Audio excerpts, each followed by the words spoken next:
Good morning, everybody. Today I'm going to do a quick walkthrough of how to set up a Google Classroom for all of those who haven't done it. And then at the end, I'll also show you how to post different things to your Google Classroom. All right, so to start, you have to be logged into your CPS account. You can see me logged in right here. If you don't know how to get to Google Classroom, you click on the waffles in the top corner.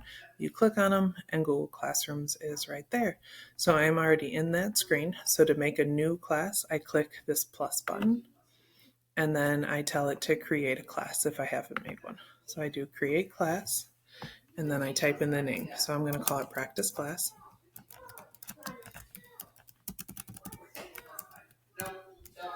All right, you can fill in this other information if you want, and then I go ahead and I create it. It takes a little second. All right, so once I'm there, it should take you right to your practice class, and you can see me. I'm in here now. Now, right now, there's nothing going on in my class because I just opened it. So the first thing I always do is I click on my settings because I want to change a couple things. The main one I want to change is right here where it says students can post and comment. I like to switch that to only teachers can post and comment. What this does is it limits students can still respond to you, but their comments won't be visible to the whole class. Okay, so after I do this, I click save. And now my Google Classroom's ready to go. So right now there's no students in my class. I can go over here and I click people and I can see that there's no one here. If we were in a place where we could join our students together, I could give them this code and they could type it in to add it.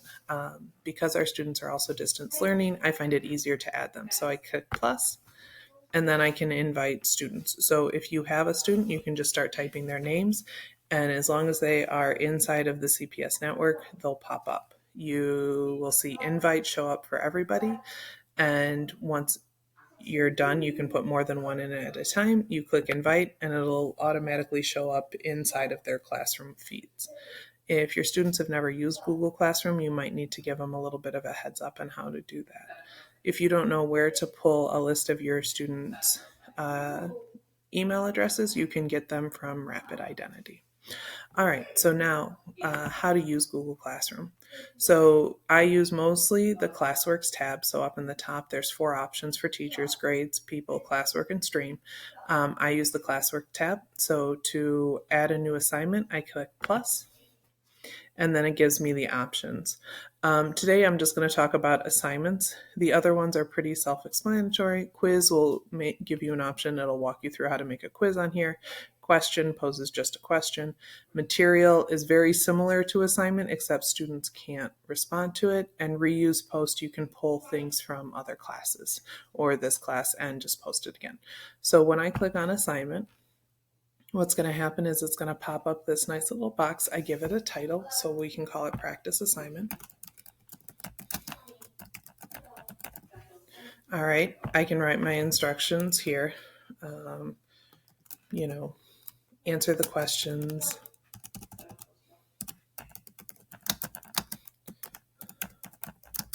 And turn in, or whatever you feel your kids need to know. All right. Now, if it is a document that you've already added, you can click this add button and you can see it's going to pull up. Oh, sorry, it's behind my head. Let me move me over a little bit. Sorry.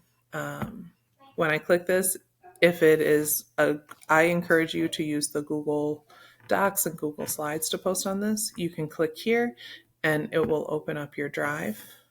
And so I'm going to show you an example just from something from my drive.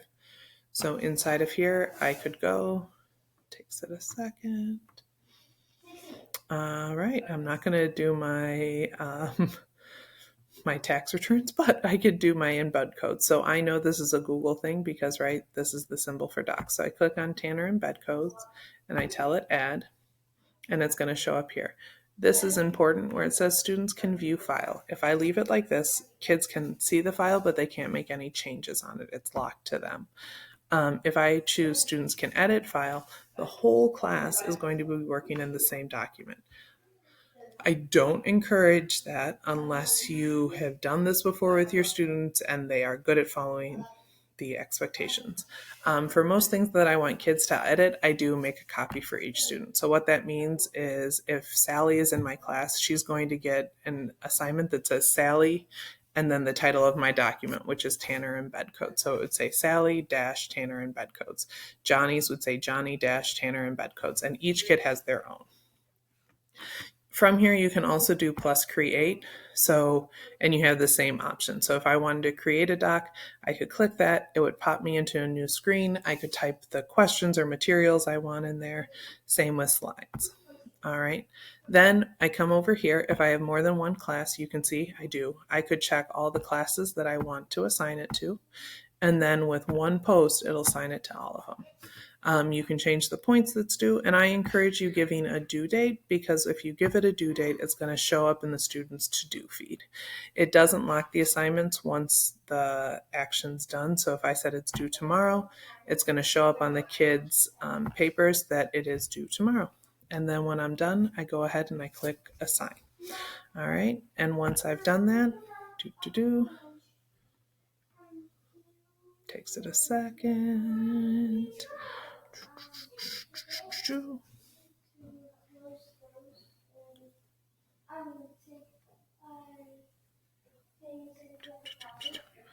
Sorry, it's taking quite a while.